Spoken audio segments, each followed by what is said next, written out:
kita sudah melihat tadi paparan dari berbagai item yang ada kepada dinas terkait, baik itu akomodasi, kesiapan lapangan, pengamanan, kesehatan, kemudian dan lain sebagainya. Dan Pak Gubernur sendiri juga tadi sudah memberikan sambutan kepada kami.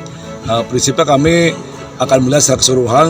Kalau Jakabaring kami sudah tahu sudah berapa event nasional, internasional dilakukan. Tentu ada sedikit kekurangan yang perlu nanti ditindaklanjuti. Setelah itu kami akan melihat 5 stadion pendukung lainnya. Di dalam bidding kami, dalam pengecekan tim tenis ada 4 di sekitar Jakabaring, ada Stadion Panahan, Atletik 1-2, baseball. Kami berdapat laporan memang ada beberapa stadion yang perlu diperbaiki betul.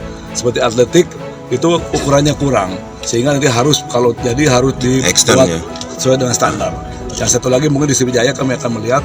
Yang jelas apabila nanti memang sudah memenuhi standar, kami akan diskusi dengan FIFA.